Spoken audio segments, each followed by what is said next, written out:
Ale. Sour lemonade. Welcome to another episode of Nightmare Road. I, of course, am one of your hosts, Deacon, and I am here with my co-host, La Bruja del Oeste, Laura Slasher. And today's episode is one that I don't think it has enough popularity, and I don't know why. You know, they recently made a movie about it. I don't know how recently, but there's a movie out there. It's fucking awful. It's almost like they had a picture of like the cast, and then like the cast, the guy that cast everybody was like, okay, here's a picture of the actual people. You look nothing like him. I like it. Mm-hmm. You know, like, oh, well, this person's supposed to... Like they accidentally wet the picture, and then they used the wet picture to cast. Yeah, to cast them. And then they're like, okay, so the actual person has curly hair. Straighten her hair, please. You know, like the guy's supposed to be like Middle Eastern, I think. Yeah, cast a Mexican. Yeah, his name was Rodrigo. So maybe he was. I don't know. Maybe he was, but they got like the most Mexican looking mess. He even looked like he had diabetes. You know, the guy like that one guy from Stranger Things. Which guy? I don't know. Super long hair. Drove a van? Mm-hmm. Okay, I know who that is. Yeah. They got him. You know, and it's like, dude, so the guy's skinny and he has like curly hair. All right, get me a fat Mexican with straight long hair and go. And for those of you, the guys that haven't figured it out yet, we're talking about the dating show killer. Mm-hmm. Said he gets his name because he was on the dating show. Mm-hmm. And that's what made him like famous. Yep. It's like, isn't that the fucking guy that was on TV the other day? You know? Yeah. It's weird. His name is what's his name? Rodney Alcala. Alcala. I don't know how to pronounce it, but Alcala. So yeah, it was him. Killed a bunch of girls. This was a guy that, and I'm gonna go back to the movie again. They actually have like a side-by-side comparison of like that what actually said. Number one, the answers that he gave do not match what was actually said on the episode. They were like different. Somewhat, yeah. There are some that are like pretty similar, but but not. Yeah. And the guy playing him was a lot more creepy than the actual guy. The guy was like, oh, you know, I'm a banana. Stuff me up your ass. That's not what he said. No, he said, peel me. Yeah, he said, peel me. I'm a banana. You know, he's like smiling at, you know. But I have pictures of the actual people. So this is the guy, and they're on the dating game here. Yeah. Look at that guy. So that's them on the, and then these are the actors. So they look nothing like them. No. They look like they swapped. What was that? It's my dog. What is he doing? What is she doing? She was kicking around a can. She's playing soccer? Wow. Yeah, with a can. Like hitting it with her paw, and it was going behind her, and then she would like turn around and kick it the other way, and it was pretty stupid. It was the dumbest shit I've ever seen. And I just saw that movie. Yep. No, the movie, it wasn't okay. So it wasn't terrible as a movie if you don't know about the case. If you know about the case, then it's you know, dumb. It's like Ed Gein. If you know about the case, it's gonna be dumb. If you don't know about it, it's fine. Just like the mother. Yeah. Mother always said, "Don't fornicate." Actually, go. Do you remember the line? Go ahead. It's like, Mother said, "Don't fornicate unless you're making a baby," or something like that. And I'm like, that's not what your mother said. I'm sorry, man. Your mom said, "Don't have sex at all, even if you do get married." Yeah. Nothing at all. It seems like the casting that they did, they hired the same people that cast, you know, Ed Gein characters, Ed and Lorraine Warren, horrible, all of them. You know who cast them actually? Stevie Wonder. I knew it was gonna be somebody blind. There's gonna be a blind guy. I didn't know which one. I was thinking of all the ones. Stevie Wonder was sitting there looking at pictures. You know how he does the Stevie Wonder like look when he's looking at something? He's always like this. Oh my god, he's wearing sunglasses. How do you know? Because I can tell. Like, dude, you're faking being blind, and this is his way to prove it. He's like, I'm gonna prove to people that I'm so blind. I'm gonna, cast people that look nothing like. Yeah, that's the proof. Do you have anything on Alcala's like early life? Yeah, so he actually had like not a. Okay, so he was born in Texas, I believe, and his family moved him and the entire whatever moved him to Mexico, and their father abandoned them there. So his mom ended up moving him back to abandoned him in Texas. Mexico. In Mexico. Mm-hmm. Oh well, yeah, that's common for Mexicans. You just start a new family. You get a do-over. So they got abandoned in Mexico, moved to California, and from there he went to school, like did all that. So he was actually, from what I've read, he was academically gifted. He was not a dumb kid. He went to a couple private schools in Los Angeles and ended up graduating from a Roman Catholic private school. And yeah, then he went to the army. You know anything about his younger? Yeah, just that he was like kind of awkward, and he would try to be very likable, but he was always like weird, like. But yeah, it's like Jeffrey Dahmer. He showed up to the school drunk like Jeffrey Dahmer. No, like he would. People saying that he was charming, but it's almost like he took it to where it became weird. Like he's trying hard. Like he was trying way too hard. Like me, like when I'm on the show and I tell a joke, and I'm like, okay, so let's pretend that I'm at the end of a joke and it's funny, right? So then the old lady got to the other side of the street. Mm-hmm. And then I'm like, and then I took the car and I backed up into her and I ran her over again. And then I got some ice cream and I poured it on her head. And then I started to kick her. That's what he would do. Like, was she a mean old lady? Doesn't matter. It's irrelevant. Like, you should never like inflict violence on anybody, especially not the elderly. No, well, of course. Especially because they remind me of my mother. So see, I just did that. I just did it. I just did the Alcala. You did. So at 17, he went to the army to be a paratrooper. And he ended up gay, but okay. He ended up being I don't know, some clerk, something. I don't know what he did. But in the army, I think this is like maybe where his issues started. Because they said that he was really manipulative and insubordinate while he was like in the army. He got disciplined a couple times for assaulting young women. I don't know if it was like sexual assault or just like hitting them and things. So in the military, any type of unwanted gesture, it would be considered like you're assaulting your fellow cadet. So he probably, what he was doing was talking to them when they didn't want to be spoken to, like, all right, leave me alone. He probably followed them, and then that's considered like something, grounds for disciplinary action, especially against the opposite sex. It'd be considered like assault. So he probably was the weird guy telling that grandmother story I just told them, following them around. Yep. Yeah. So then a couple of years pass. He's 21 at this point, and I think he's still in the army because from what I read, he had what they called a nervous breakdown, and he like took off. He hitchhiked from North Carolina. Huh? He went AWOL. Yeah. He hitchhiked from North Carolina to California, which is crazy. But, yeah. Hitchhiked. He was at Fort Bragg, I think it was called. So did that, and then was like later diagnosed with like a bunch of things. I have a list: antisocial personality disorder, and then later on narcissistic personality disorder, borderline personality disorder, sexual sadism. Yeah.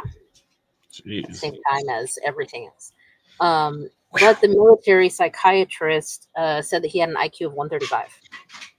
So he was discharged because of, medical things.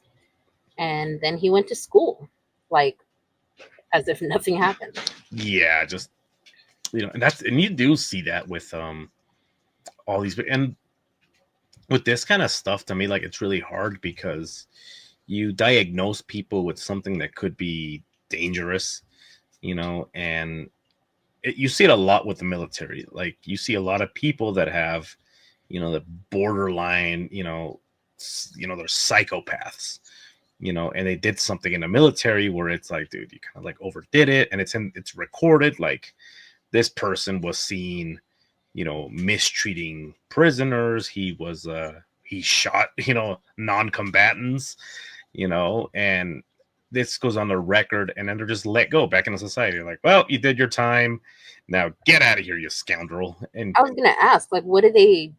Is that like a normal thing? They just like kind of let them out? Yeah. So when you finish your tour of duty, they kind of debrief you, so that they kind of like talk to you, and they sit around, make sure that you're fine, and all you have to do is sit there, and they ask you questions, like, whoa, man, what are you doing? And they sit, and then that's it. And it's like, oh, by the way, this guy could be psychotic. He did some fucked up things. And, no, he's gonna step all over the keyboard. So like, there's a record of like some fucked up things that if you were caught doing, they will write them down. But I would say 80% of the time, sometimes if it's something really heinous, they could court martial you, and they could, but 80% of the time they'll just let it go. They're like, just, it's fine, just let them go. So then they just release you on a society. Well, good luck, go get a job. That's so weird. Yeah, well, I mean, that's kind of what he did. Yeah, I just think that it's a lot of those things where they see an issue, and instead of addressing it, they just let it go because it's just easier than to spend the money. Because if they spent the money to rehabilitating people, like that's a lot of money. There's a lot of people that come out fucked up. Yeah. Especially from active combat, and then that's a lot of fucking people, so then they're like, you know what, they're fine, go get a job. How long do you think it would take, like, to help somebody? I think that it really depends on what occurred, and also on that person's mental state beforehand. A lot of people that do join the military come from a past that's pretty traumatic, and some of them do it because they love their country, and they want to serve the country, and they love freedom and all that kind of stuff. And other people do it because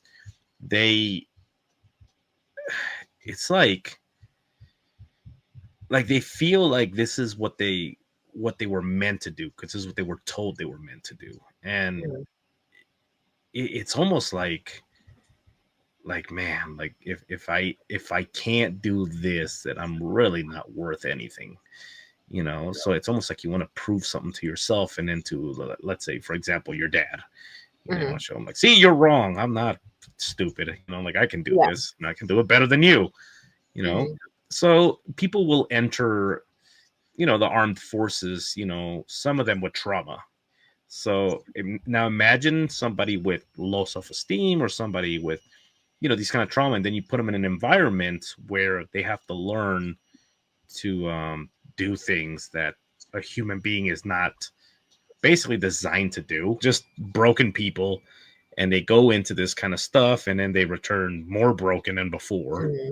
Or you go in there, and you would think, though, that they would, like, want to help. Like, there's people that they're voluntarily doing this, like, you would think that they would, like, it's the least they could do.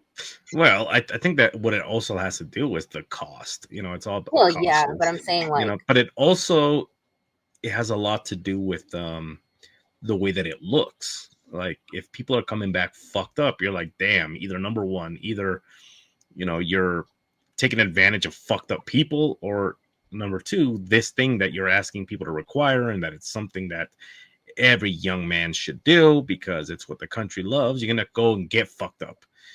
So in the end, it's just like a losing thing for PR.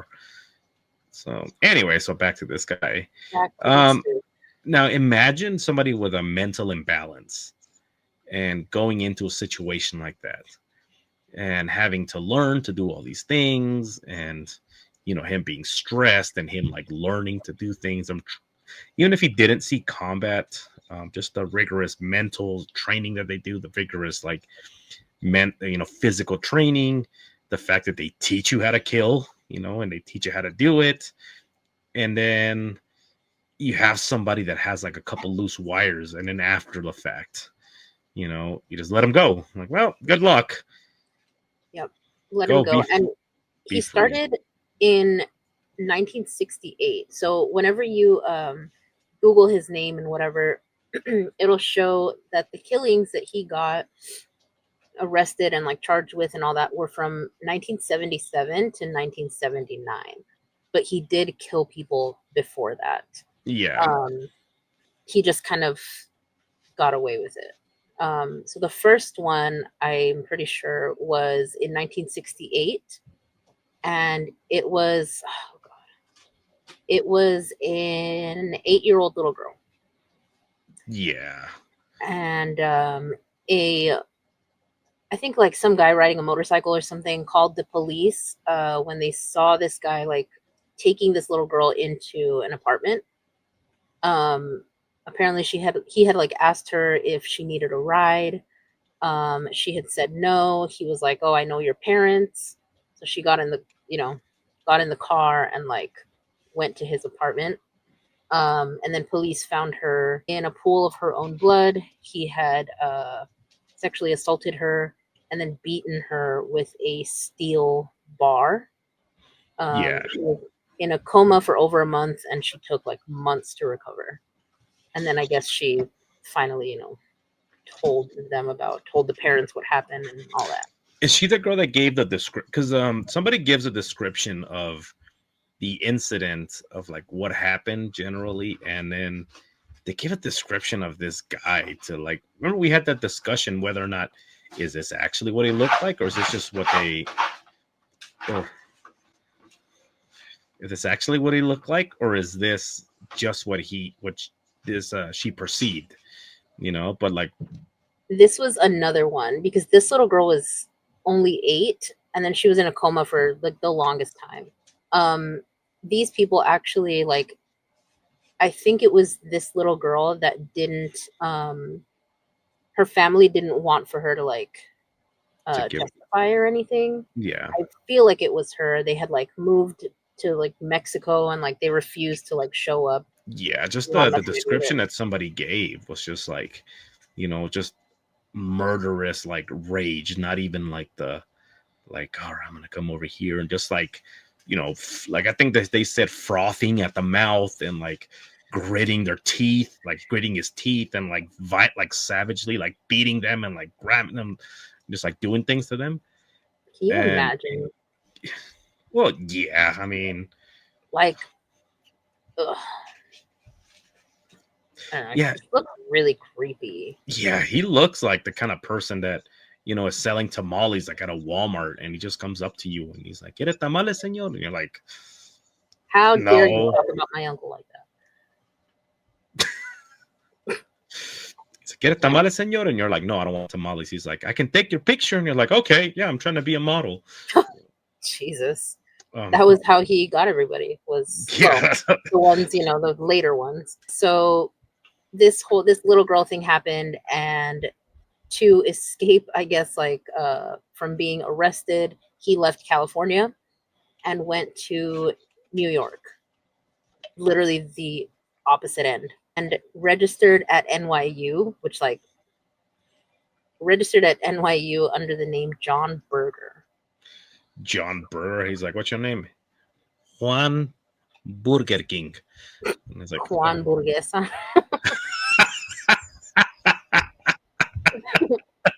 So stupid. Yours was funnier. Juan Burguesa, señor. Number 1. No pickles. No me gustan los pepinillos. No, Jane. No me duerme. Anyway. So, yeah. So he went over there. 3 years. That was in 68, right? The 8-year-old. This was in 71. They found Cornelia Crilly. They found her raped and murdered in her apartment and strangled with her own stockings. Jeez. Yeah. So what they think happened is that she was moving into her apartment, and then she accepted, like his offer to help her move the furniture inside, and then he, did everything that he did. And that actually stayed unsolved until 2011. What? Damn, that's crazy. Mm-hmm. It's that he didn't admit to that, I guess, until which is insane. But yeah, apparently until 2011, it was just some random, person came across her and killed her. So, what year did this guy die? 21, I think. 2021. Yeah. Did you see the pictures of him? The way he looked like? Yeah. He looked like an evil magician. Yeah, look at him. Crazy. He looks like he's wearing a wig. It's insane. Yeah. Still looks the same though. The what? He just still looks the same, just old. Yeah, just old with the white hair. He looks like a John Lennon stunt double. It's crazy. It's just in. No, that's not. He looks like the fuck is the name? The lead singer of the Doors. Morrison. Jim Morrison? Yeah. Kind of looks like when he was young. Yeah. Anyway, it probably is him. He didn't die, he just killed people. So here you have an individual, obviously, that when you watch him on that show, do you have that clip? Mm-hmm. Play that clip real quick. I don't know what year this was, but when he was on the show, yeah, I don't know, I'll put it and I'll edit it into here, but okay. When he was doing this, he was already killing people. Yeah, and that's what's insane. When he did the show. So I'm gonna play it now. Stupid, but look, that guy looks like he's going to prom.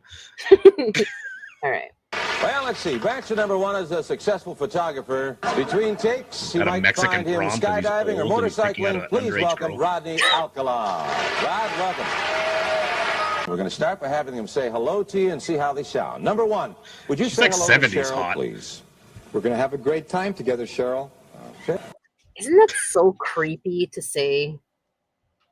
Gonna have a great time, and he was gonna kill her for sure. Yeah, of course. That's weird. Yeah, so replay that. We're gonna have a great time. In his head, he's already like, I'm gonna kill her. Mm-hmm. Now, number one, would you say hello to Cheryl, please? We're gonna have a great time together, Cheryl. Okay. Bachelor number one. Yes. What's your best time? The best time is at nighttime. Why do you say that? Because that's the only time there is. The only time? What's wrong with morning, afternoon? Well, they're okay, but nighttime's when it really gets good. Then you're really ready. I'm a drama teacher, and I'm going to audition each of you for my private class. Bachelor number Why is she being a whore? It's crazy, right? You're a dirty old man. Take it. You know what? I hope he kills her. The whole time watching this thing, I was like, why is she acting like that? Like because she's a drama teacher. Yeah, but is she also a whore? No, I was gonna say she's probably retarded. Oh, I thought she was just I don't know. Just a rampaging whore. Yes, slut shaming. Okay. Look at his face. Come on, over here. Do you think that's what he... You think that's what he... Well, when I said that when he was frothing at the mouth, what's creepy is that when they did him in the movie, he was somehow creepy, or he didn't even make that sound, or he's like, what's the sound? He's like, it's like, okay, that's not what he did. Well, that's not what he did in the movie, but you might as well have. Might as well. This is what he looked like The movie versus real life. Like Nothing. that's not even literally nothing alike. Not remotely close. Look at him. In one of them, he looks like. In this one, he looks like obviously like a creep. In the other one, he looks like a guy that just likes to touch kids when they're sleeping. Oh my god! He just reaches in, but he has to be really quiet because he's overweight, so he can't like run out of the room the way that he needs to. So he like always does the routine where he falls down and he like oh, and he like grabs the kids, you know, and then this is where Jared Fogle got his inspiration from. Yep. Yeah, from this guy. Oh, honey, we ought to go out and boogie. The fuck did we just walk into? Bachelor number 1. I am serving you for dinner. Oh. What are you called? I'll be really honest. I'm not even looking at her face look anymore. Like? I'm called the banana, and I look really good. Can you be a little more descriptive? Peel me. Later,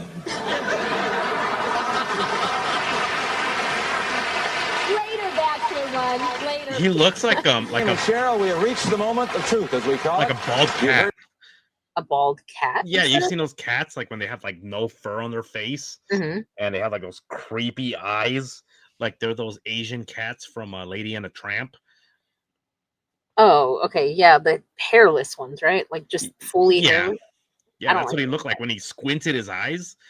He looked like the creep. He looked like a legitimate demon. Look at that. Looks like he has no eyes. It's weird. It looks like the creeper came and took his eyes. Oh my god. So yeah, that's basically it. She picks him, she sees him, and then I think like immediately she just didn't. She was not feeling it. Look at her face. Presentation, some good answers, but now I'm going to ask you a question. Who gets I don't want to look at her face. Well, I like bananas, so I'll take 1. Number 1. But look at the competition too. Go back to that. Look at who's competing against. Well, she didn't see them. No, but like, can you imagine? One of them looks like Tony's first boss in Scarface. Hey, Tony! Actually, the one in the middle, he came out, right? Because they showed her the other, her losses or whatever. And when he came out, she was like, "Oh, shucks." Like, okay, sure. Yeah. Well, yeah, that guy in the middle, he looks like Joe Pesci. You know? Yeah, he does. Yeah, and that middle one. But also, he looks like they both lied on their resume. like I'm 30, built good. You know? Geez. Yeah, no, they all look so old. Number 1, all right. Say hello to Rodney Alcala. Rodney, come on and say hello. Congratulations, Rod. You did it with the one answer. Well, as she was far as like, I this can see, motherfucker is creepy. Yeah, look at her face right here. I'm going to pause on Cheryl and Rodney, it looks like the two of you may be involved in some sort of racket. She's like, I'm not going. I don't even care. Yeah, fuck that. She's dead behind the eyes. Yeah, there's no way. So, like, as soon as he came out, like, you can tell she was kind of just, like, not feeling it. And then apparently they went backstage. She felt really weird and then just called them and was like, hey, like, I don't want to go. And most likely that saved her life because 100% he would have gone and killed her. I thought he said that he was going to kill her. I don't know. Like, as an old man, because as an old man, he, like, didn't give a fuck. I mean, he probably did. I don't.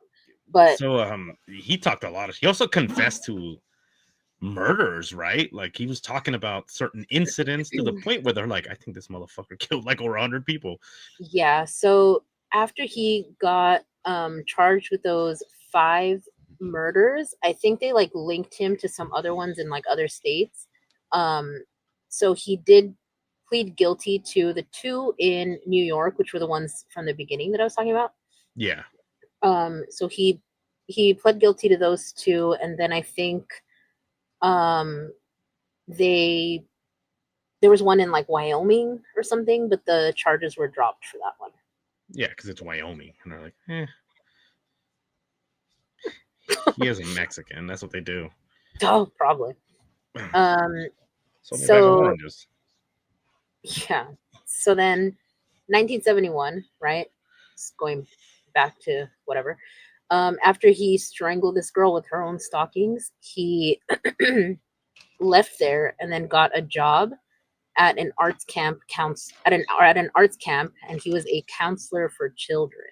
Which is, gosh, fucking like so scary, like to think about, because you know, with a lot of these, like for example, you know, you can have a killer like Dahmer, right? And it's like, oh, fucking Dahmer, you know, like he also worked with kids. It's like, all right, well, he killed grown men that he tried to, well, except for that teenage boy, but you know, other kind of, with somebody like this, you know, like working with kids, and you know, this who tried to kill an 8-year-old girl, you know, you're like, this motherfucker would have just tried to go on a killing spree, especially if he's like, not even just tried to kill her, he raped this little girl. Yeah, like and then they hired him. I mean, they didn't know, you know, but like, but hired him as a count. Like, do you not do, you know, like full background check? I don't think there was background checks back, and plus he's Mexican, so probably his record's blank.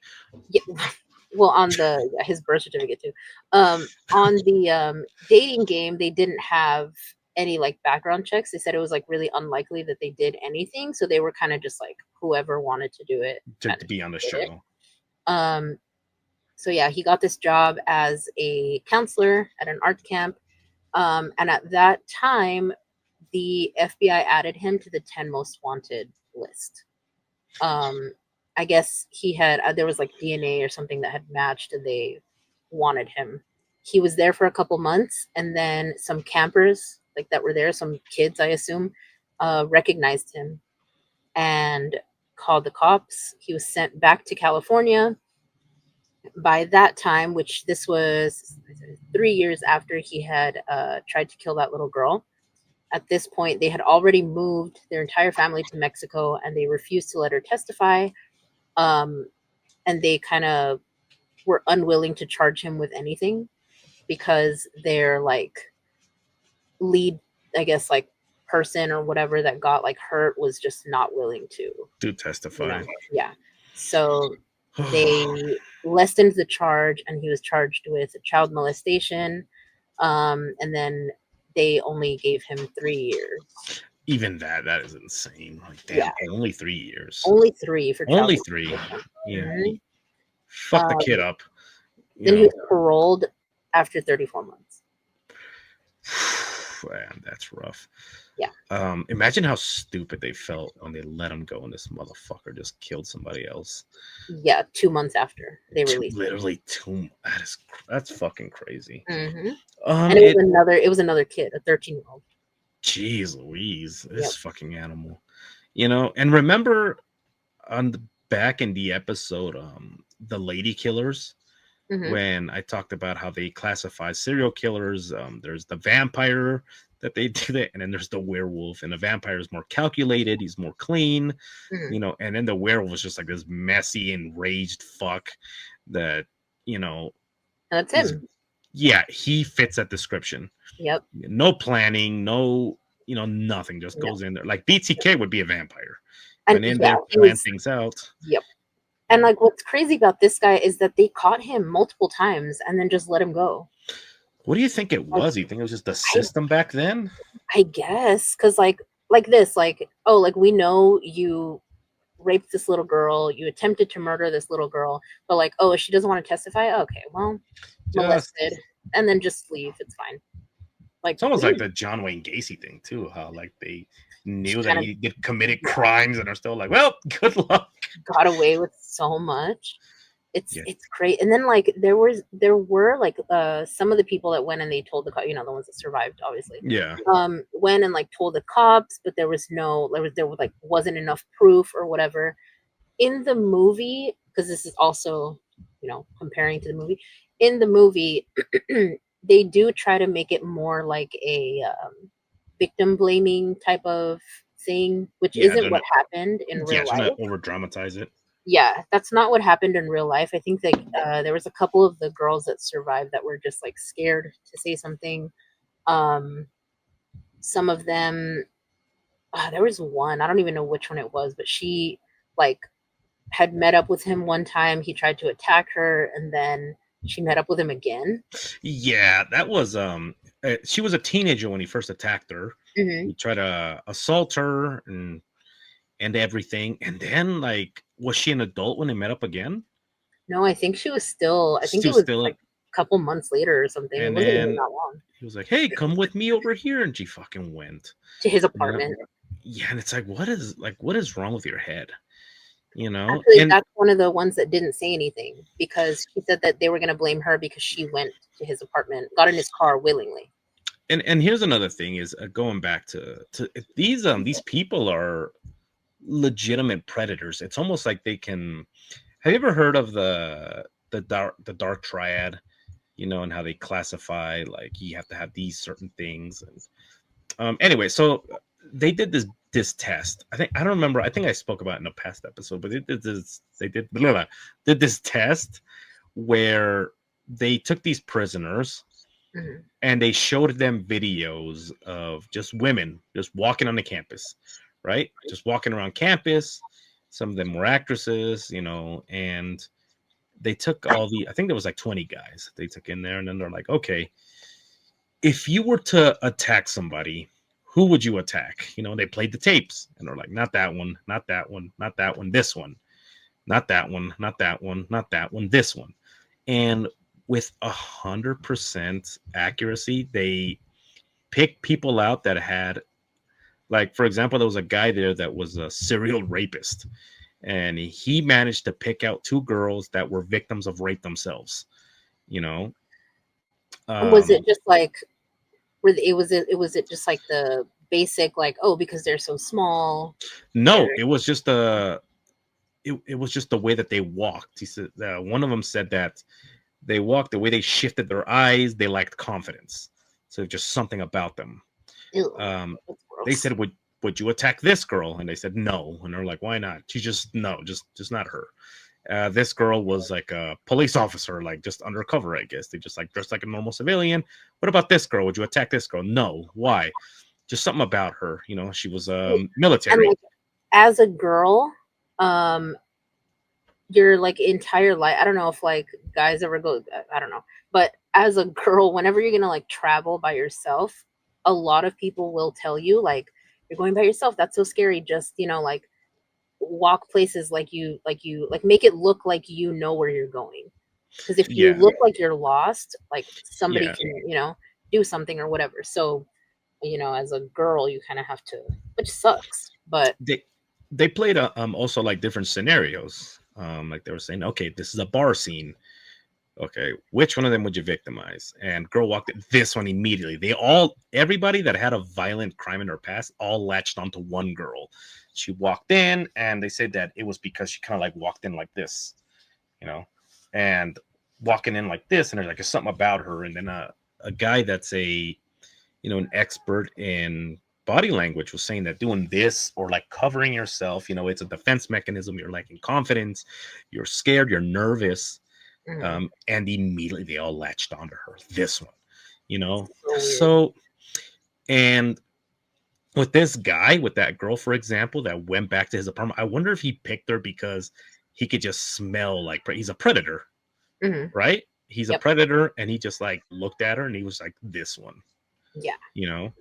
So maybe that's why, like, a lot of the people that he picked were people that were very vulnerable. Yeah, it's because he could just like eyeball instinctually. I mean, look at Lauren Armstrong.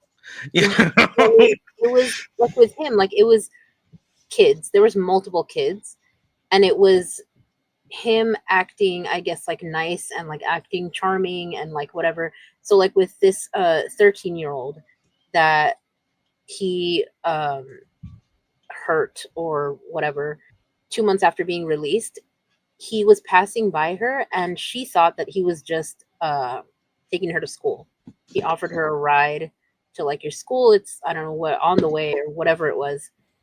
And then he took her to his apartment and assaulted her there. But what, and like, I know that they're little girls, you know, but like, I don't understand, maybe why just like the fear. Why would you go into the apartment? Yeah, I really out of the car and go in, but they're little girls. You can't, you know. Yeah, they're kids, and again, you don't know what past trauma they have. If they, there was a girl that she was assaulted. I don't know, what the hell is the name of this girl? She was assaulted And she had something where she was severely abused at home, and if she like obeyed like immediately without questioning, like she would escape beatings, and then somebody realized it. And this is what's sick. Somebody knew that she had a bad home life, and he took advantage of it, and realized that against her. All I have to do is raise my voice, and then immediately she's out of fear. And I wonder if it's just like, again, maybe he was watching her, maybe, but again, he wasn't the planner either. He just passed by. He just passed by. So I wonder if it's also that predator instinct, right? He just saw her and immediately he's like, I can get this girl. Yeah. It's a werewolf. Oh, I went to Applebee's and oh boy, I had those chicken tenders. All right, Adam Sandler, stop reviewing our restaurants that we didn't ask you to review. And there I was. Your cook was a robot. Anyway. So he hurt this little girl and then was paroled after serving 2 years. Released in 97 as a registered sex offender. And then for whatever reason, the parole officers in Los Angeles decided that they were going to allow him to travel to New York City. That's insane. Even though he was a repeat offender and also a flight risk. Yeah, I wonder if that's that whole mentality of, well, not a problem anymore. Like maybe they thought like, if he travels, he's just not going to come back. So like, just let him go. Yeah, just keep him out of our state. It's crazy. Damn. Okay, so he assaults this girl. He moves on. How much time before he assaults the next, or before he murders the next one? Before it was at the same week. Damn. See, this guy. So he got released in 97, went to New York, and that same week it is believed that he killed her July 15th because on her date book, like her planner thing, she had written down on July 15th that she had an appointment to meet John Berger that day. Juan Hamburguesa? Yep. So he admitted to knowing her, but they didn't arrest him for it because they didn't find her body, which is crazy to me. Yeah, that's like, I guess that's how you get away with it back then. Like, you just make sure they can't find the body. I don't know. That's the way that a lot of them did it. I mean, look at the fucking highway killer. Like, how many people he killed? Where's the bodies? I don't know. They did find it eventually the next year. Yeah. Says they found her body under heavy rocks overlooking the Hudson River. And the creepy part about that is that the people that he would take pictures of, like the aspiring models that he would go like photograph or whatever, said that he had taken them to that location and taken pictures of them. You know what's nuts is he did call himself a photographer, but wasn't there somebody that like watched him photograph? Like, this guy has no fucking idea what he's doing. He was, I don't know. I know he had like a huge collection of like pictures, and he would like show them off at work and stuff. I don't know if he ever was any good. I heard that but then again, this is hearsay where it's like, yeah, he didn't know what he was doing. He was making them do ridiculous things, but he would rush them too. Like, I think that's somebody that witnessed him. I don't know if he was photographing a teenager in public, and then he was kind of like, it seems very rushed. Like, okay, do this. Okay, do this. All right, well, let's go. Follow me. And then they're like, okay, but they didn't say anything till after, Yeah. Like, so in all the, like you said, like they were doing weird things or whatever, in the collection of pictures that he had hundreds of people, like hundreds of young men, young women, teenagers, like everything, and they were all posing for these pictures. A lot of them hamburgers. Yeah. A lot of them in sexually explicit, ways, a lot of poses like that. And he had shown them to people at work, which is weird, because here comes this fucking weirdo, with his don't pictures. Do that, yeah. He has a picture of Lauren Armstrong looking back at the camera on top of his trailer. And so, yeah, he had shown these like pictures of people at work, and one of the guys, which they do put this in the movie, one of the guys asked him like, "Why'd you take all these pictures?" And he was like, "Oh, their moms asked me to." Yeah, I have no idea. Imagine. It's like, why is this kid? Why is he Mhm. wearing a thong? And why is he looking back at the camera with a sucker in his mouth? Yeah, his mom told me she's making. And imagine the lamest excuse you can think of. It's like, yeah, his mom was doing Christmas pictures for his grandparents, so he was supposed to be baby New Year. I mean, maybe he had convinced the mom to, you know, like, let me take pictures of your daughter. She can be a model and whatever. So we're like, oh yeah, do it. Go ahead, you know. But apparently he would take pictures of them like naked in a as very well. I Because just think his the better strategy would be like, you know, your kid could be a model, so why don't you show her how is that? Why don't you come with me and we'll just leave your kid out there. I brought puzzles and just come hang out. I'll take pictures of you, and then later you can kind of like tell her. And then you just like, it's like, oh, so my daughter's ready for. Yeah, we'll figure that out next week. Let's take more pictures of you. Yeah, I don't know. The coworker said that he remembered that the girls in the pictures were naked, and that's why he asked, you know, like, why are you taking these? And he's like, oh, wait, whoa! I did not. I just knew they were explicit. I didn't know they were like naked, butthole naked pictures. Yeah, I don't know about that. Maybe there was a lot of them. Damn! Like, how the fuck do you? Not even just having those pictures of a bunch of naked people and teenagers, but showing them, like you're showing pictures of minors to your coworkers. Unless you're showing them to a bunch of Mexicans, I don't think they care. Oh my god. So what you say? Stop. They'll be like, "Oh, sí, mi sobrina."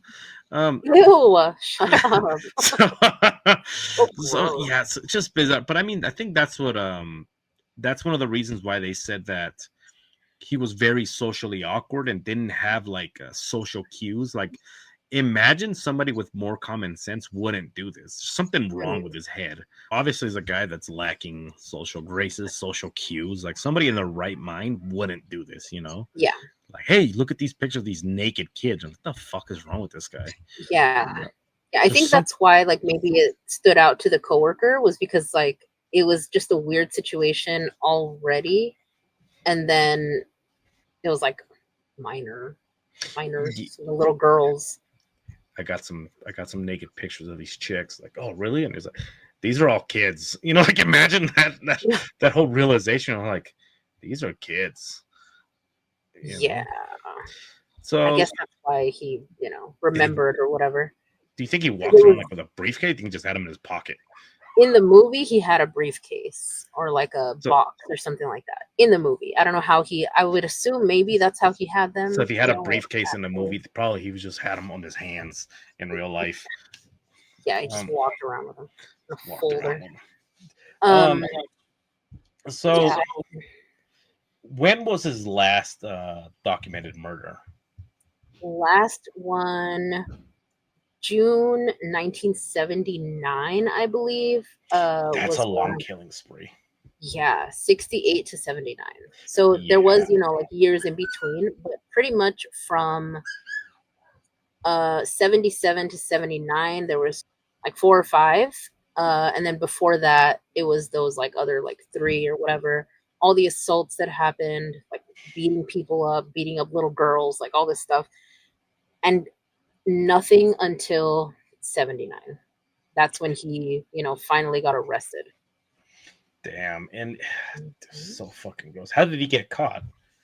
One of the let me see. There was a 21-year-old that was found dead and naked on her bathroom floor. And she was sexually assaulted, beaten, strangled, and then he was leaving through like the window. He had like broken the window, I guess. And they identified him with the blood because he cut himself. Okay. So they had like met him before, I guess. Yeah. At like some other time or whatever. Yeah. So a 12-year-old was the last one, I think. It's fucking sad. What a monster. Like, seriously. And I can't believe this guy doesn't have like a lot of fame, because not a lot of people are like, oh, fucking, Yeah. Jeffrey Dahmer or the guy that they just, even this guy that they just did.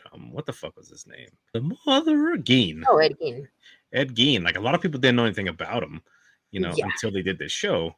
So, I'm like, fuck, like this guy did a lot of horrendous shit, was caught for a lot of stuff. Mm-hmm. And actually one of the things that one of the people that he like killed or he like beat up or whatever, his mom posted bail, like took him out. That's crazy. Yeah. The fact that he was allowed to bail out, to leave, yeah, when he had that on his record, because it's also on his military record since 68, since the military, that he was assaulting people and they just kept letting him out. So June 20th was the 12-year-old little girl. She was riding her bike to her ballet class. I guess he I don't know if he offered her a ride or what happened, but they found her body 12 days later. She was beaten, raped, and stabbed. That's fucking rough. I think her friends had said that he had gone up to them at the beach and asked if he could like take pictures of them. And then I guess maybe he like followed her after that. So he gets arrested. He's in prison and he's smiling. He's, it's so bizarre. Like such a creep, almost very Ramirez like. Mm-hmm. Just the whole like, no remorse, just like empty in the eyes. Mm-hmm. Just shark eyes. Just. But he was sentenced to death, but he ended up dying in prison. Yeah, a lot of that was because Gavin Newsom was kind of like, you know what? Let's not do the death sentence. It's crazy though. Like he was arrested July 1979, held without bail, sentenced to death for I guess like the next year or something like that. Yeah. And then he didn't die until 21. 2021. He's just like creepy, and he would tell stories, and I guess he figured like, well, I'm not getting out, so he told like horrific stories, and he would laugh, and he was just like a bizarre dude. He was fucking creepy. Yeah. So that's it. That's it for him. So anyway, guys, remember to check out TeePublic. Check out our merch. Get a shirt. Get a mug, or just check stuff out. Doesn't matter. You don't have to buy anything. Actually, I don't want you to buy anything. Don't even go to the site. So just go ahead and check the stuff out. Check out our link tree. Join the Facebook group. Check out the Discord. We reached 10,000 on Facebook on Christmas. Oh, nice. So. Jingle bells. Yeah. So that's it, guys. And remember to always look both ways, especially if you find yourselves on Radio Row.